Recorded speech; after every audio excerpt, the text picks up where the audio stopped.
Sa ibang balita naman, nasa bansa sina Emperor Akihito at Empress Michiko ng Japan para sa kanilang 5-day state visit. Umaasa naman ang ilang Pinoy ng pagkakataon ito para humingi ng paumanhin ng Japan sa mga pahirap na dinanas ng mga comfort women noong World War II. Maaksyon si Carla Lim.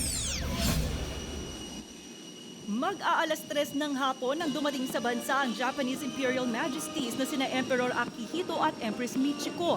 Sinalubong sila ni Pangulong Aquino kasama ang kapatid na si Pinky at ilang miyembro ng gabinete. Itong unang state visit ng mag-asawa mula ng maluklok sa Chrysanthemum Throne noong January 7, 1989. Ayon sa ilang Japanese media na nandito ngayon sa Pilipinas, malaking balita sa kanilang bansa ang pagbisitang ito ng kanilang emperor. Lalo't ang layunin daw ng state visit ay pagbutihin pa ang relasyon ng dalawang bansa matapos ang World War II kung kailan sinakop ng Japan ang Pilipinas.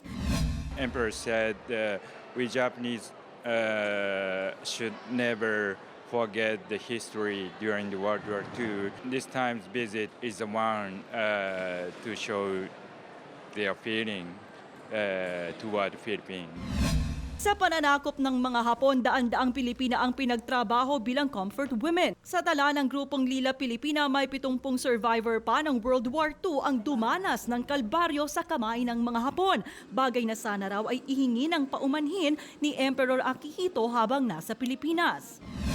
If he will only do his sense of responsibility, because when you inherit the crown, you inherit the responsibility. And we know for a fact that the Japanese military sexual slavery has been designed, implemented, and with the hand of the emperor. Mananatili sa Pilipinas hanggang Sabado ang Emperor at Empress ng Japan. Kabilang sa kanilang agenda ang pagbisita sa libingan ng mga bayani at Rice Research Institute sa Laguna. Dahil naman sa pagdating ni na Emperor Akihito sa bansa, higit 30 flights sa NAIA ang kinansila ngayong araw. 18 flights naman sa Sabado ang kinansila sabay sa kanilang departure. Umaaksyon, Carla Lim, News 5.